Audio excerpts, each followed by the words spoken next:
The US dollar at multi-year highs. Can anything really stop this from continuing to push to the north? Guys, Ken Chigbo back with another E8's market fundamental update. Let's jump straight into this.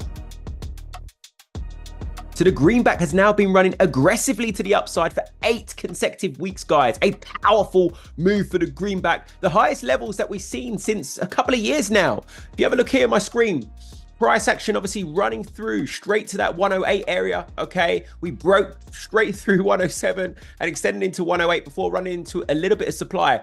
And as you can see, really the last time we were up at these levels was November 2022. So yeah, the highest level in 2 years.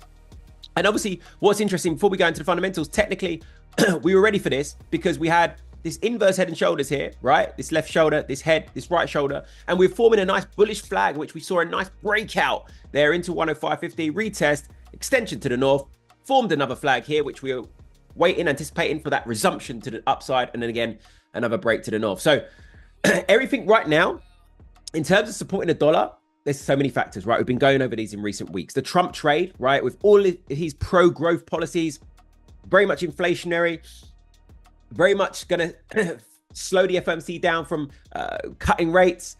If you look just on that FOMC point, look here, CME Fed's watch tool. Now, December probability is 50-50. Okay, before this was as much as 80% that they're going to cut by 25 base points. Now it's 50-50. Then we've got the geopolitical tensions. Okay, remember the dollar is a safe haven as well. Geopolitical tensions supporting the greenback to the upside as well with Russia and Ukraine, with all that going on. So there's so many macro factors. And then obviously, remember I mentioned in my previous video how we've got this growing economic divergence. Like data, the US economy is strong in comparison to its peers. All of its peers are slowing the hell down. Right? Eurozone, we're seeing a clear slowdown. Just on that point with Eurozone, look on the calendar here last week. It's going to bring up Euro, and I want to show you those PMIs. And I said this before, how vulnerable the Eurozone economy is. Look at the manufacturing PMIs. Awful, crappy numbers. Sorry, I have to be straight there. Crappy numbers. German final GDP, 0.1%, hardly any growth. And then look at the US. Okay, manufacturing PMI in line there. Big beat there on the services. US is predominantly services anyway. Bullish. Divergence. US economy is outperforming Eurozone. It's like Euro dollar is surely just a southbound train, as you would have seen in the latest week anyway. Look at that.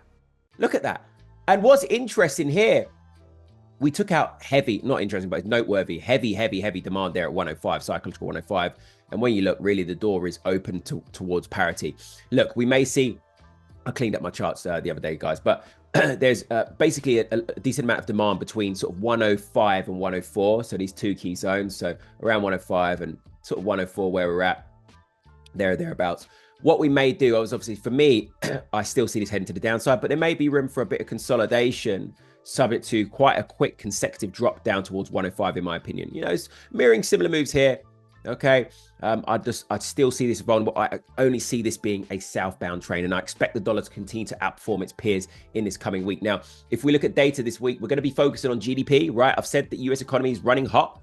GDP 2.8%. That's great growth in comparison to other peers. Okay, so it's been outperforming, generally speaking.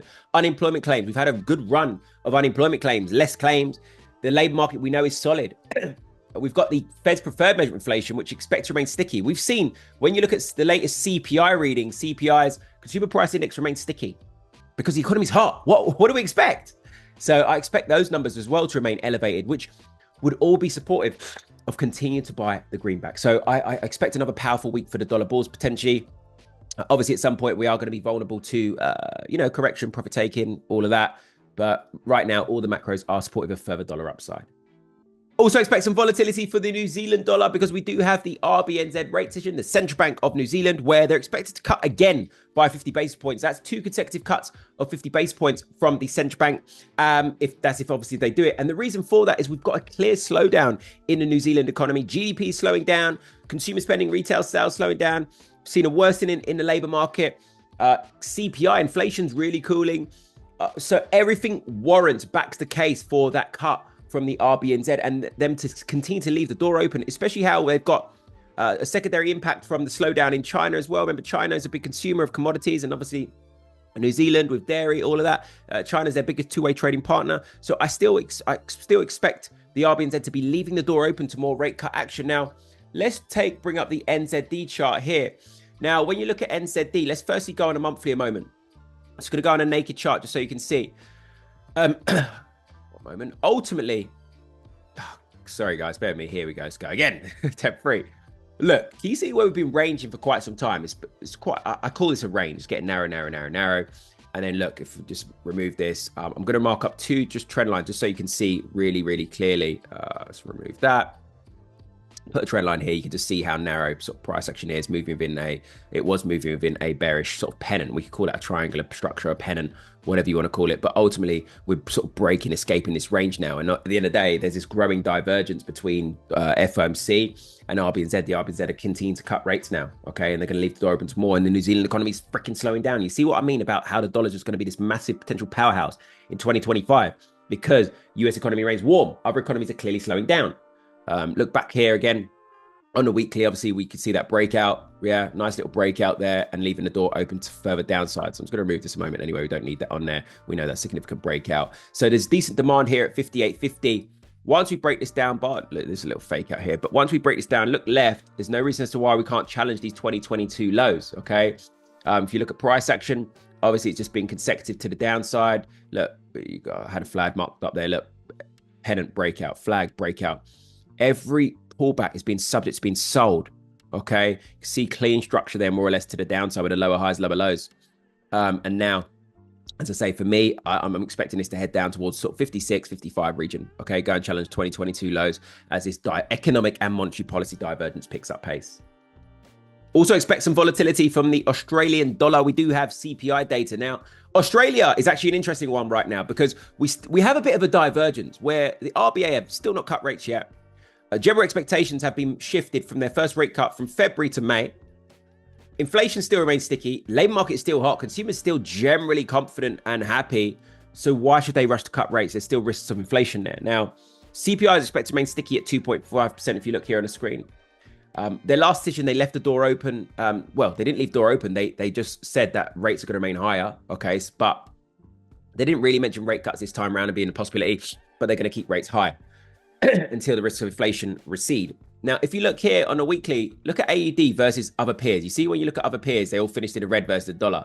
But Aussie dollar held its ground because of that, the fact that RBA still haven't shifted yet, and because they're going to leave the door open or leave rates higher for longer in comparison to other central banks. So it rivals the dollar in some sense. You understand that? Okay, so in the weekly, look, in the week before last, we broke out of this key trend line that had been supporting the price to the upside. Ultimately, given the stronger dollar and the secondary impacts potentially of the Chinese slowdown, I still see this heading to the south as the dollar, but it is a bit more of a tricky one to trade. Ultimately, structure is to the downside. You can see those lower highs and lower lows, guys. But it's just going to be a bit more tricky holding some ground versus the dollar. I still, over the longer term, I still see this coming, similar to AUD, coming down, challenging these lows, these October 2023 lows, as 2023 lows, yeah, and even in line there with sort of 2022 lows. This is a big demand area coming down to here at 63, but ultimately capped there, and I'd like to see what happens there. But yeah, as I say, AUD could be a bit more of a tricky one, and I expect, especially if this CPI this week comes out higher, which is expected given how generally still the economy is still warm, relatively speaking, I expect that to remain elevated and hold some ground versus the dollar in comparison to its peers. So guys, once again, there are some other data points. I was just picking out some of the key ones. Filled with volatility. I think we're going to get a nice run of volatility all the way up to the end of the year. Other than that, have a blessed and amazing week, and I'll catch you on the next video.